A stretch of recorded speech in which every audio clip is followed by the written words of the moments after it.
ദൈവത്തിൻ്റെ അതിപരിശുദ്ധ നാമം വാഴ്ത്തപ്പെടുമാറാകട്ടെ. നോമ്പിൻ്റെ ഈ പ്രത്യേക ദിനത്തിൽ, ഈ ചൊവ്വാഴ്ച ദിവസം, ഫെബ്രുവരി മാസം 24 ചൊവ്വാഴ്ച ദിവസം 8-ാം അധ്യായം പഠിക്കുമ്പോൾ യഹോവ നദിയെ അടിച്ചിട്ട് 7 ദിവസം കഴിഞ്ഞപ്പോൾ മോശയോട് കൽപ്പിച്ചു, നീ ഫറവോൻ്റെ അടുക്കൽ ചെന്ന് പറയേണ്ടതെന്നാൽ യഹോവ ഇപ്രകാരം അരുളി ചെയ്യുന്നു, എന്നെ ആരാധിപ്പാൻ എൻ്റെ ജനത്തെ വിട്ടയക്കാം. ആരാധന കഴിഞ്ഞ് അനുസരണത്തിന് 7 ദിവസത്തെ അവധി കൊടുക്കുന്നുണ്ട് യേശു കർത്താവ്. ദൈവം 7 ദിവസത്തെ അവധി കൊടുത്തു കഴിഞ്ഞ് പിന്നെയും ഇതുപോലെ പറയുകയാണ്, എൻ്റെ ജനം ആരാധിക്കണം, നീ വിട്ടയക്കുക. പിശാച് വിട്ടയക്കുകയല്ല, ആരാധിക്കണമെന്ന് ആഗ്രഹിക്കുന്നവരെ ആരാധനയുടെ അന്തരീക്ഷം കളയാനായിട്ട് വിട്ടയക്കാത്ത ഒരു ലോകത്തിലാണ് നമ്മൾ ജീവിക്കുന്നത്. 2-ാം വാക്യത്തിൽ, നീ അവരെ വിട്ടയപ്പാൻ സമ്മതിക്കുന്നില്ലെങ്കിൽ ഞാൻ നിൻ്റെ രാജ്യത്തെയൊക്കെ തവളയെ കൊണ്ട് ബാധിക്കും. നദിയിൽ തവള അനവധിയായി ജനിക്കും, അത് കയറി നിൻ്റെ അരമനകളിലും ശയനഗ്രഹങ്ങളിലും കട്ടിന്മേലും നിൻ്റെ ഭൃത്യന്മാരുടെ വീടുകളിലും നിൻ്റെ ജനത്തിൻ്റെ മേലും അപ്പം ചുടുന്ന അടുപ്പുകളിലും മാവ് കുഴയ്ക്കുന്ന തൊട്ടികളിലും വരും. തവള വന്നാൽ അങ്ങനെ ആയിരിക്കുന്നത്, ആകെ നാശമാകുക, ഭക്ഷണമല്ല അഴുകായി പോകില്ല, ഭക്ഷണമല്ല അത് കഴിക്കാനൊക്കെ ഇല്ല, അത്രമാത്രം രക്തമായി തീർന്നു. അടുത്തത് വേറൊരു ശാപമായിട്ടുള്ളത്, തവളയെ കൊണ്ട് പീഡിപ്പിക്കുക, ജനത്തെ വിട്ടയക്കാൻ ഒക്കുകയില്ലാത്തതിന് ഉള്ള ദൈവത്തിൻ്റെ സന്നിധിയിൽ അനുസരണമില്ലായ്മയുടെ അടുത്ത അഹങ്കാരത്തിൻ്റെ അടുത്ത പടി ഒരു ശാപം അവിടെ വരികയാണ്. 4-ാം വാക്യത്തിൽ, തവള നിൻ്റെ മേലും നിൻ്റെ ജനത്തിൻ്റെ മേലും നിൻ്റെ സകല വൃത്യന്മാരുടെ മേലും കയറും. യഹോവ പിന്നെയും മോശയോട്, മിസ്രയീം ദേശത്ത് തവള കയറുവാൻ നദികളിന്മേലും പുഴകളിന്മേലും കുളങ്ങളിന്മേലും വടിയോടുകൂടെ കൈ നീട്ടുക എന്ന് നീ അഹരോനോട് പറയണമെന്ന് കൽപ്പിച്ചു. അങ്ങനെ അഹരോൻ മിസ്രയീമിലെ വെള്ളങ്ങളുടെ മേൽ കൈനീട്ടി തവള കയറി മിസ്രയീം ദേശത്തെ മൂടി. കംപ്ലീറ്റ് ഈ പ്രൊഡക്ഷനെല്ലാം വെള്ളത്തിലാണ് അല്ലേ? മോശ വലിച്ചെടുത്തതും വെള്ളത്തിൽ നിന്നാണ്. അപ്പോൾ ഈ വെള്ളത്തിലുള്ള ഒരു കളിയായി നടക്കുന്നത്. ദൈവത്തിൻ്റെ പരിശുദ്ധാത്മാവിൽ ഈ ഒരു ശാപം നടക്കുന്നത് പോലെ ദൈവത്തിൻ്റെ സന്നിധിയിൽ ഈ ജനത്തെ വിട്ടയക്കാത്തതിനുള്ള ഒരു ശാപം അവിടെ നടക്കുക. തവള കയറി മിസ്രയീം ദേശത്തെ മൂടിയപ്പോൾ 7-ാം വാക്യത്തിൽ, മന്ത്രവാദികളിൽ ഞങ്ങളുടെ മന്ത്രവാദത്താൽ അതുപോലെ ചെയ്തു മിസ്രയീം ദേശത്ത് തവള കയറുമാറാക്കി. എന്നാൽ ഫലവോൻ മോശയെ അഹരോനെ വിളിച്ചു, തവള എന്നെയും എൻ്റെ ജനത്തെയും വിട്ടു കയറേണ്ടതിന് യഹോവയോട് പ്രാർത്ഥിപ്പീൻ, എന്നാൽ യഹോവയ്ക്ക് യാഗം കഴിപ്പാൻ ഞാൻ ജനത്തെ വിട്ടയക്കാമെന്ന് പറഞ്ഞു. നീ പ്രാർത്ഥിച്ച്. അപ്പോൾ ശത്രുവിൻ്റെ പ്രാർത്ഥനാ വിഷയങ്ങളുടെ മുമ്പിൽ ദൈവം പ്രാർത്ഥിക്കുകയാണ്. മോശ അഹരോനോട് പറയുകയാണ്, ഈ ദോഷം ചെയ്യുന്ന പറയാണ്, ഇതും വിട്ടുമാറാൻ പ്രാർത്ഥിക്കുക. 9-ാം വാക്യത്തിൽ, മോശ ഫറവോനോട്, തവള നിന്നെയും നിൻ്റെ ഗ്രഹങ്ങളെയും വിട്ട് നദിയിൽ മാത്രം ഇരിക്കേണ്ടതിന് ഞാൻ നിനക്ക് നിൻ്റെ ഭൃത്യന്മാർക്കും നിൻ്റെ ജനത്തിനും വേണ്ടി എപ്പോൾ പ്രാർത്ഥിക്കണമെന്ന് എനിക്ക് സമയം നിശ്ചയിച്ചാലുമെന്ന് പറഞ്ഞു. അങ്ങോട്ട് കൊടുക്കുകയാണ്. ദൈവത്തിൻ്റെ സന്നിധിയിൽ ഫറവോനോട് അങ്ങോട്ട് ചോദിക്കുകയാണ്, പ്രാർത്ഥന അപേക്ഷിച്ചവനോട് എപ്പോഴാണ് നിനക്ക് പ്രാർത്ഥിക്കുന്നത്? പക്ഷേ ഈ കണ്ടീഷനില്ല. നാളെ എന്നവൻ പറഞ്ഞു, നമ്മുടെ ദൈവമായ യഹോവയെ പോലെ ആരുമില്ല എന്നറിയരുത്, നിൻ്റെ വാക്കുപോലെ ആകട്ടെ. ദൈവമല്ലാതെ വേറൊരു ദൈവം ഇല്ലെന്ന് ലോകം അറിയാൻ വാക്കുപോലെ ഭവിക്കട്ടെ. വാക്ക് പറഞ്ഞാൽ മാറരുത് എന്നുള്ള ആ ചിന്തയിൽ, ആ ഇൻറ്റഗ്രിറ്റി കീപ്പ് ചെയ്യുന്ന വലിയൊരു അനുഭവം. 11-ാം വാക്യത്തിൽ, തവള നിന്നെയും നിൻ്റെ ഗ്രഹങ്ങളെയും നിൻ്റെ വൃദ്ധന്മാരെയും ജനത്തെയും വിട്ടുമാറി നദിയിൽ മാത്രം ഇരിക്കുമെന്ന് അവൻ പറഞ്ഞു. അങ്ങനെ മോശ അഹരോനും ഫറവോൻ്റെ അടുക്കൽ ഇറങ്ങി ഫറവോനും വരുത്തിയ തവള നിമിത്തം മോശ യഹോവയോട് പ്രാർത്ഥിച്ചു. മോശയുടെ പ്രാർത്ഥന പ്രകാരം യഹോവ ചെയ്തു. ഗൃഹങ്ങളിലും മുറ്റങ്ങളിലും പറമ്പുകളിലും ഉള്ള തവള ചത്തുപോയി. ചത്താലും പ്രശ്നമാണ്. അവരതിനെ കൂമ്പാരമായി കൂട്ടി ദേശം നാറുകയും ചെയ്തു. എന്നാൽ സ്വൈര്യം വന്നുവെന്ന് ഫറവോൻ കണ്ടാറേ യഹോവ അരുളി ചെയ്തതുപോലെ അവൻ തൻ്റെ ഹൃദയത്തെ കഠിനമാക്കി. വീണ്ടും ഹൃദയത്തെ കഠിനമാക്കുക. അവരെ ശ്രദ്ധിച്ചതുമില്ല. വെള്ളം മുഴുവൻ രക്തമാക്കി കൊടുത്തു, വെള്ളത്തിൽ മുഴുവൻ തവളയാക്കി കൊടുത്തു. അതും രക്ഷപ്പെട്ടപ്പോൾ ഫറവോൻ വീണ്ടും ഹൃദയം കഠിനമാക്കി. നമ്മുടെയൊക്കെ ഹൃദയം കഠിനമാക്കുന്നത് കൊണ്ട് അനുസരിക്കാനൊക്കുന്നില്ല, അനുസരിച്ച് നിൽക്കാനൊക്കുന്നില്ലാത്തത് ഹൃദയത്തിൻ്റെ കാഠിന്യം കൊണ്ടാണ്. സംഭാഷണം എല്ലാം പ്രയാസമാകുന്നത് ഹൃദയത്തിൻ്റെ കാഠിന്യം കൊണ്ടാണ്. 16-ാം വാക്യത്തിൽ, അപ്പോൾ യഹോവ മോശയോട്, നിൻ്റെ കൈ വടി നീട്ടി നിലത്തിലെ പൊടിയടിക്കുക എന്ന് അവരോട് പറഞ്ഞു. അത് മിസ്രയീം ദേശത്ത് എല്ലായിടും ആയിത്തീരുമെന്ന് പറഞ്ഞ് പേനായിത്തീരും. പൊടി അടിച്ച ഉടനെ, പൊടി പൊങ്ങിയ ഉടനെ അത് പേനായിത്തീരും. ഇപ്പം പേനൊന്നും അധികം ഇല്ലാത്ത കാലമാണ്, പണ്ടൊക്കെ ഉണ്ടായിരുന്നു. അവർ അങ്ങനെ ചെയ്തു. അഹരോൻ വടിയോടുകൂടി കൈനീട്ടി നിലത്തിലെ പൊടിയടിച്ചു. അത് മനുഷ്യരുടെയും മേൽ മൃഗങ്ങളുടെ മേലും പേനായി തീർന്നു. മിസ്രയീം ദേശത്തെങ്ങും നിലത്തിലെ പൊടിയെല്ലാം പേനായി തീർന്നു. നിലത്തിലെ പൊടി മുഴുവൻ പേനായി തീർന്നു. മന്ത്രവാദിന് നിങ്ങളുടെ മന്ത്രവാദത്താൽ പേനുളവാകുവാൻ അതുപോലെ ചെയ്തു.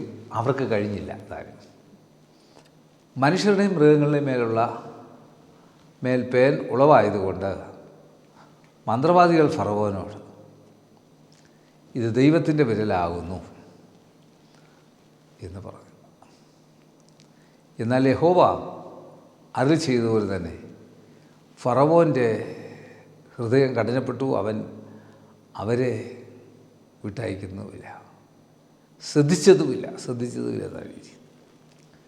അപ്പോൾ ദൈവമക്കളെ ഉപദ്രവിക്കുന്ന ഒരു തലമുറ അന്നും ഇന്നും എന്നുമുണ്ട്. ദൈവസന്നിധിയിൽ കടന്നു വരുന്ന വ്യക്തി ജീവിതങ്ങളെ ദൈവം സ്വീകരിക്കുകയും ചെയ്യുന്നുണ്ട്. 20-ാം വാക്യത്തിൽ പിന്നെ യഹോവ മോശയോട് കൽപ്പിച്ചു, നീ നാളെ രാവിലെ എഴുന്നേറ്റ് ഫറവോൻ്റെ മുമ്പാകെ നിൽക്കാം. അവൻ വെള്ളത്തിന്മേൽ അടുക്കൽ വരും. നീ അവനോട് പറയേണ്ടത് എന്തെന്നാൽ, യഹോവ ഇപ്രകാരം അരുളി ചെയ്യും, എന്നെ ആരാധിപ്പാൻ എൻ്റെ ജനത്തെ വിട്ടയക്കാം. അപ്പോൾ ദൈവത്തെ ആരാധിക്കാൻ ഉള്ള ആവേശമാണ്. ഇന്ന് ആരാധനയ്ക്ക് താല്പര്യം കുറയുന്ന ഒരു അനുഭവത്തിൽ ഈ നോമ്പ് കാലത്ത് മാത്രമല്ല, നമ്മളുടെ ആരാധനകളുടെ താല്പര്യം വർദ്ധിക്കണം. ആരാധനകളിലും ദൈവവചന പഠനത്തിലും പ്രാർത്ഥനയിലും അപ്രകാരം തന്നെ അതിലൂടെ ദൈവ ചിന്ത കൂടുതലായിട്ട് നമ്മളിലേക്ക് പ്രവേശിക്കുവാൻ സാധിക്കണം. ഇവിടെ കൊടുക്കുന്ന 21-ാം വാക്യത്തിൽ, നീ എൻ്റെ ജനത്തെ വിട്ടയക്കുകയില്ല എങ്കിൽ ഞാൻ നിൻ്റെ മേലും നിൻ്റെ ഭൃത്യന്മാരുടെ മേലും നിൻ്റെ ജനത്തിൻ്റെ മേലും നിൻ്റെ ഗൃഹത്തിൻ്റെ മേലും നായീച്ച അയക്കും. മിസ്രയീമ്യരുടെ വീടുകളിൽ അവർ പാർക്കുന്ന ദേശവും നായീച്ച കൊണ്ട് നിറയും. വെള്ളം മുഴുവൻ രക്തമാക്കി, വെള്ളത്തിൽ മുഴുവൻ തവള വന്നു. ഇതുകൊണ്ടൊരു സൈസ് അടുത്ത ഈച്ച കൊണ്ട്, നായീച്ച കൊണ്ടങ്ങ് നിറയുന്ന ഒരവസ്ഥ. ഭൂമിയിൽ ഞാൻ തന്നെ യഹോവ എന്ന് നീ അറിയേണ്ടതിന് എൻ്റെ ജനം പാർക്കുന്ന ഗോശൻ ദേശത്ത് അന്ന് ഞാൻ നായീച്ച വരാതെ വേർതിരിക്കും. അപ്പം ഞാൻ ദൈവമാണെന്നും എന്നെ ആരാധിക്കുന്ന ജനത്തിന് ദോഷം വരികയില്ലെന്നും അറിയേണ്ടതിന് ഗോശൻ ദേശത്തെ അന്ന് നായീച്ച വരാതെ വേർതിരിച്ചൊന്ന് കാണിച്ചു തരാതെ ഞാൻ നിന്നെ, എൻ്റെ ജനത്തിനും നിൻ്റെ ജനത്തിനും മധ്യേ ഞാനൊരു വ്യത്യാസം വയ്ക്കും. നാളെ ഈ അടയാളം ഉണ്ടാകും. ആദ്യത്തെ എല്ലാവർക്കും ഒരുപോലെ വന്നുവെന്നെങ്കിൽ ഇത് വ്യത്യാസം വെച്ചിരിക്കുക. ദൈവത്തിൻ്റെ ജനത്തിനെ വിടുവിക്കുന്നത്, എന്നെ നിങ്ങളെ വിടുവിക്കുന്ന ദൈവത്തിൻ്റെ പരിശുദ്ധാത്മാവ് എത്രയോ ഉണ്ട്. 24-ാം വാക്യത്തിൽ യഹോവ അങ്ങനെ തന്നെ ചെയ്തു. അനവധി നായീച്ച ഫറവോൻ്റെ അരമനയിലും അവൻ്റെ ഭൃത്യന്മാരുടെ വീടുകളിലും ഇസ്രായേൽ ദേശത്തെല്ലാവരും വന്നു. നായീച്ചയാൽ ദേശം നശിച്ചു. അപ്പോൾ ഫറവോൻ മോശെ അഹരോനെ വിളിച്ച്, നിങ്ങൾ പോയി ദേശത്ത് തന്നെ നിങ്ങളുടെ ദൈവത്തിന് യാഗം കഴിപ്പീരെന്ന് പറഞ്ഞു. അപ്പോൾ ഇത് നായീച്ച കൊണ്ട് നിറഞ്ഞപ്പോൾ പിന്നെയും ഇതുപോലെ വിളിപ്പിച്ചു. അവരെ വിളിപ്പിച്ച് ഇത് പറയുക, സമ്മതിക്കുക. ഫറവോൻ സമ്മതിക്കുക. നമ്മളെല്ലാം ഇങ്ങനെ തെറ്റ് ചെയ്യുന്നു, ശിക്ഷ കിട്ടുന്നു, പിന്നെയും തെറ്റ് ചെയ്യുന്നു, ശിക്ഷ കിട്ടുന്നു, ഇങ്ങനെ പോവുക. അപ്പോൾ ഇത് തന്നെയാണ് ഇവിടെ നോമ്പ് കാലത്ത് കനാനിൽ പ്രവേശിക്കുന്നതിന് തെറ്റില്ലാത്ത ഒരു ലോകത്തിലൂടെ നമുക്ക് പോകാനായിട്ട് സാധിക്കണം. 26-ാം വാക്യത്തിൽ അതിന് മോശെ അങ്ങനെ ചെയ്തുകൂടാ. മിസ്രയീമ്യർക്ക് അറപ്പായുള്ള ഞങ്ങളുടെ ദൈവമായ യഹോവയ്ക്ക് യാഗം കഴിക്കേണ്ടി വരുമല്ലോ. മിസ്രയീമ്യർക്ക് അറപ്പായുള്ളത് അവർ കാണുക, ഞങ്ങൾ യാഗം കഴിച്ചാൽ അവർ ഞങ്ങളെ കല്ലെറിയുകയില്ല. അപ്പോൾ മിസ്രയീമ്യർക്ക് അറപ്പായുള്ളത് ഞങ്ങൾക്ക് യാഗം കഴിക്കാൻ ഒക്കെയല്ല. നീ പറയുന്ന പോലെ ഞങ്ങൾക്ക് ചെയ്യാനേ ഒക്കെയല്ല. ഇവിടെ കണ്ടീഷൻ വളരെ കൃത്യമായിട്ട് പറയുകയാണ്. 27-ാം വാക്യത്തിൽ, ഞങ്ങളുടെ ദൈവമായ യഹോവ ഞങ്ങളോട് കൽപ്പിച്ച പോലെ ഞങ്ങൾ 3 ദിവസത്തെ വഴി ദൂരം മരുഭൂമിയിൽ പോയി അവന് യാഗം കഴിക്കണമെന്ന് പറഞ്ഞു. ഇവിടെ യാഗം കഴിക്കാൻ ഒക്കെയല്ല. ഇവിടെ ഒരു ഫറവോൻ ഒരു കുറുക്കുവഴി പറയുക, യാഗം കഴിച്ചു, ഇവിടെ യാഗം കഴിച്ചു, പറ്റുകയില്ല, ഇവിടുന്ന് വിട്ടു തരണം, നിൻ്റേന്ന് വിട്ട് മരുഭൂമിയിൽ പോയാലേ യാഗം ശരിയാകുള്ളൂ. അപ്പോൾ ഫറവോൻ, നിങ്ങളുടെ ദൈവമായ യഹോവയ്ക്ക് മരുഭൂമിയിൽ വെച്ച് യാഗം കഴിക്കേണ്ടതിന് നിങ്ങളെ വിട്ടയക്കാം. അതിദൂരത്ത് മാത്രം പോകരുത്, എനിക്ക് വേണ്ടി പ്രാർത്ഥിപ്പീൻ എന്ന് പറഞ്ഞു. അപ്പോൾ ഫറവോനോട് പ്രാർത്ഥിക്കാൻ പറയുന്നുണ്ട്. ഒരു കണ്ടീഷൻ വെക്കുന്നുണ്ട്, മരുഭൂമിയിൽ വിടാം, പക്ഷേ അധികം ദൂരത്തൊന്നും പോകരുത്. ആവശ്യമെന്ന് പറഞ്ഞാൽ ഇവരെ തിരിച്ച് വിളിക്കണം, ഇവരെ വിടാൻ പറ്റത്തില്ല. അപ്പോൾ അങ്ങനെ ഒരു ചെറിയ അഡ്ജസ്റ്റ്മെൻറ്റിന് ഫറവോൻ തയ്യാറായി. ചെറിയ അഡ്ജസ്റ്റ്മെൻറ്റുകളിലൊന്നും ഇവിടെ നടക്കുകയില്ല. നോമ്പ് കാലത്ത് നമ്മൾക്ക് കഠിനമായ ധ്യാനത്തിലൂടെ ഉണ്ടാകേണ്ടത്. 29-ാം വാക്യത്തിൽ, അതിന് മോശെ, ഞാൻ നിൻ്റെ അടുക്കൽ നിന്ന് പുറപ്പെട്ട് യഹോവയോട് പ്രാർത്ഥിക്കാം. നാളെ നായീച്ച ഫറവോനെയും ഭൃത്യന്മാരെയും ജനത്തെയും വിട്ട് നീങ്ങിപ്പോവും. എങ്കിലും യഹോവയ്ക്ക് യാഗം കഴിപ്പാൻ ജനത്തെ വിട്ടയക്കാതിരുന്നാൽ ഫറവോൻ ഇനിയും ചതി ചെയ്യരുതെന്ന് പറഞ്ഞു. ഞാൻ പ്രാർത്ഥിക്കാം, പക്ഷേ നയിച്ച പോവും, പക്ഷേ ഇനി എന്നെ ചതിക്കരുത്, ഇനിയും ഞങ്ങളെ ചതിക്കരുത്, ഇനിയും പറ്റിക്കരുത്. ദൈവത്തെ പറ്റിച്ച് പോകുന്ന നമ്മുടെ സ്വഭാവത്തിൽ നിന്നൊരു മാറ്റമുണ്ടാകണമെന്ന് വളരെ കൃത്യമായിട്ട് ഇവിടെ പറയുകയാണ്. മുപ്പതാം വാക്യത്തിൽ അങ്ങനെ മോശ ഫറവോൻ്റെ അടുക്കൽ നിന്ന് പുറപ്പെട്ടു, യഹോവയോട് പ്രാർത്ഥിച്ചു. യഹോവ മോശയുടെ പ്രാർത്ഥന പ്രകാരം ചെയ്തു. നായിച്ച ഒന്നുപോലും ശേഷിക്കാതെ ഫറവോനെ ഭൃത്യന്മാരെ ജനത്തെ വിട്ട് നീങ്ങിപ്പോയി. ഇവിടെയും മോശ പ്രാർത്ഥിച്ചപ്പോൾ ദൈവം അത്ഭുതം ഇവിടെയും ചെയ്തു. ഇവിടെ അടുത്ത അത്ഭുതവും ചെയ്തു. രക്തം പോയി, തവള പോയി, നായിച്ച മാറിപ്പോയി. എന്നാൽ 32-ാം വാക്യത്തിൽ, അവസാന വാക്യത്തിൽ, എന്നാൽ ഫറവോൻ ഈ പ്രാവശ്യവും തൻ്റെ ഹൃദയം കഠിനമാക്കി ജനത്തെ വിട്ടയച്ചതുമില്ല. ഈ പ്രാവശ്യവും ഇതുതന്നെ സംഭവിക്കുന്നു. ഫറവോൻ്റെ ഹൃദയത്തിന് യാതൊരു മാറ്റവുമില്ല. അനുദിന ജീവിതത്തിൽ ഈ നോമ്പ് കാലഘട്ടത്തിൽ നമ്മളിൽ നിന്ന് ദൈവത്തിൽ നിന്ന് അകന്നു പോകുന്ന പാപത്തിൽ നിന്ന് നമുക്കതിനെ കഠിനമായി അതിനെ ഉപേക്ഷിച്ച് മരുഭൂമി ജീവിതത്തിൻ്റെ അനുഭവത്തിലേക്ക് മാറുന്ന ഒരു ശരിയായ ഒരു മാനസാന്തരത്തിൻ്റെ സ്വഭാവം ഉണ്ടായിത്തീരുവാൻ ഈ വചനങ്ങൾ സഹായിക്കട്ടെ. കണ്ണടയ്ക്കാൻ പ്രാർത്ഥിക്കാം. കർത്താവേ, പരിശുദ്ധ പിതാവ്, ഈ വചനം കാണുന്ന കേൾക്കുന്ന എല്ലാവരുടെ മേലും ദൈവത്തിൻ്റെ ശക്തി അയക്കണമേ.